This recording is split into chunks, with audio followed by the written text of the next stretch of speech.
মরশুমের প্রথম ট্রফি হাতছাড়া হয়ে গেল ইস্টবেঙ্গলের। একদম তীরে এসে তরি ডুবে গেল।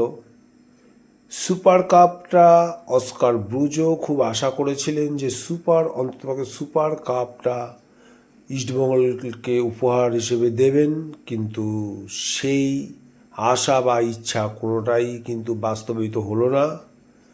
গোয়া পরপর দুবার সুপার কাপ চ্যাম্পিয়ন হয়ে এএফসিতে খেলার যোগ্যতা অর্জন করলো, যেখানে ইস্টবেঙ্গল কিন্তু প্রচণ্ড হতাশ। ইস্টবেঙ্গলের প্রত্যেকটা প্লেয়ারের চোখ মুখ, বিশেষ করে ব্রুজো, সিবিএ তো মাঠে কেঁদেই ফেললেন। অন্তত একটা ট্রফি ইস্টবেঙ্গল ঘরে তুলবে এই আশা ছিল ইস্টবেঙ্গলের সমর্থকদের, কিন্তু সেই আশা কিন্তু বাস্তবায়িত হলো না। এবং না হওয়ার মূলে প্রধান কারণ যেটা আমার মনে হচ্ছে বা সবারই মনে হচ্ছে, সেটা হচ্ছে ইস্টবেঙ্গল যত ভালোই খেলুক কিন্তু সেইভাবে ফরওয়ার্ড লাইন কাজ করে না। সে প্রপার কোনো স্ট্রাইকার ইস্টবেঙ্গলে নেই। খুব ঢাকঢোল পিটিয়ে হিরোশিকে সই করিয়েছিল ইস্টবেঙ্গল, এবং পারফেক্ট পারফরমেন্স অফ দিয়ামন্তকস। বাট দিয়ামন্তকস কিন্তু এর থেকে এফেক্টিভ, অর্থাৎ হিরোশি যে জায়গা থেকে আজকে গোলটা মিস করলো, হেডটা ঠিক মতো রাখতে পারলো না। একজন সাধারণ মাপের স্ট্রাইকারের কাছে এটা কিন্তু যথেষ্ট লজ্জার বিষয়, যেখানে হিরোশি নাকি জাপানের বোমা এবং ইস্টবেঙ্গলকে নাকি কাঙ্ক্ষিত লক্ষ্যে পৌঁছে দেবে এমনই আশা ছিল সবার, কিন্তু হিরোশি কিন্তু সবাইকে হতাশই করলো বলা যায়। আফটারঅল ফুটবল যা খেলা হয়েছে তাতে দুই দল তুল্যমূল্য ফুটবল খেলেছে, প্রচণ্ড আক্রমণাত্মক ফুটবল খেলেছে। প্রথম দিকে গোয়া তেড়ে ফুঁড়ে ইস্টবেঙ্গলে আক্রমণ শুরু করলো, ধীরে ধীরে খেলার হাল কিন্তু ইস্টবেঙ্গল ধরে ফেলে এবং প্রথমার্ধে অনেকগুলো গোলের সুযোগ কিন্তু তৈরি করে ইস্টবেঙ্গল, কিন্তু সেগুলো কোনোটাই গোলে কনভার্ট করতে পারেনি। এগুলোর কারণ হচ্ছে হিরোশি শুধু নয়, হিরোশি সহ মিগুয়েল, রাশিদ, এদের ব্যর্থতার কারণেই কিন্তু ইস্টবেঙ্গল গোলগুলো করতে পারেনি। এবং একটা অভাব অনুভূত হয়েছিল যে প্রপার একজন স্ট্রাইকার, বক্স স্ট্রাইকার কিন্তু ইস্টবেঙ্গলের এখনও অভাব আছে বলে আমার মনে হচ্ছে। এই ফুটবলের সঙ্গে যদি একটা মোহনবাগানের মতো ম্যাকলারেন বা জেসন কামিন্সের মতো স্ট্রাইকার ইস্টবেঙ্গল পেয়ে যেত, তাহলে ইস্টবেঙ্গলে কিন্তু এই সমস্যাগুলো থাকতো না। আফটারঅল ইস্টবেঙ্গল যথেষ্ট ভালো ফুটবল খেলেছে, মাঝ মাঠের দখলটা দারুণভাবে নিয়েছে। পাশাপাশি যদি আমি এফসি গোয়ার কথা বলি তাহলে অসাধারণ বললে কম হবে। কি ফুটবলটাই না গোয়া খেললো।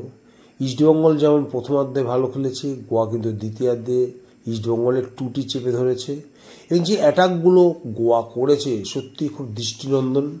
ওইভাবে ওই গোলগুলো যে দূরপাল্লা শট, গোয়ানিজ ডিফেন্ডার যেভাবে দূরপাল্লাটা শট করেছিল এবং পিউ বিষ্ণু এবং ইস্টবেঙ্গলের প্রভূষণ গিল কিছুটা এগিয়ে এসেছিল এবং ওই গোলটা কিন্তু নিশ্চিত ছিল গোয়ার, এবং গোয়া কিন্তু ওটা কিন্তু গোলটা হতো। এরপরে বার্ডেনের শট অসাধারণভাবে সেভ করে গিল। আচ্ছা, গিল যেন ইস্টবেঙ্গলের মানে অত্যন্ত প্রহরী, মানে হচ্ছে শেষ সিকিউরিটি গার্ড হিসেবে আজকে কিন্তু গিল অসাধারণ ফুটবল খেলেছে এবং ইস্টবেঙ্গলকে নিশ্চিত পতনের হাত থেকে কিন্তু বাঁচিয়েছে। পাশাপাশি ইস্টবেঙ্গলের দুটো আক্রমণাত্মক হিসেবে কথা বললাম, আর একটা কিন্তু পিভি বিষ্ণু অসাধারণভাবে বলটাকে ফ্লিক করে দিলেও কিন্তু সেই বল গোয়ার গোলকিপার দারুণভাবে আটকেছে এবং ওই গোলটা নিয়ে বিতর্কও শুরু হয়ে গেছে। অনেকের বক্তব্য গোলটার লাইন ক্রস করেছে, কিন্তু যে ভিডিও বারবার দেখে যেটা আমাদের মনে হয়েছে না, লাইনের বাইরেই ছিল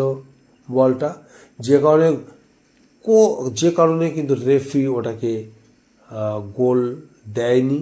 এবং এটা নিয়ে ইস্টবেঙ্গলের সমর্থক থেকে শুরু করে সদস্য, কোচ সবাই কিন্তু অসন্তুষ্ট, বাট ওটা কিন্তু গোলে কনভার্ট হয়নি বা গোলের লাইন কিন্তু পেরোয়নি। এটা কিন্তু বারবার ভিডিওটা কিন্তু ঘেটে দেখা যাচ্ছে।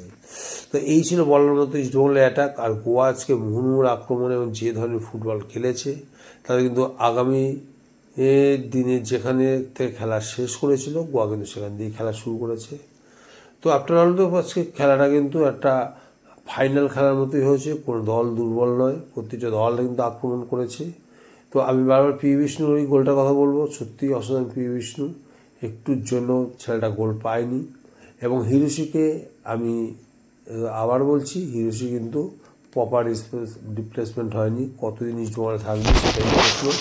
অস্কার বুঝো কিন্তু সব জিনিসটাই দেখছেন, বাট অস্কার বুঝো যে ডায়লগটা দিয়েছিলেন যে যদি না জিততে পারে সুপার কাপ তাহলে তিনি আর ইস্টবেঙ্গলে কোচিং করাবেন না। এখন দেখার যে অস্কার বুঝো কী করেন।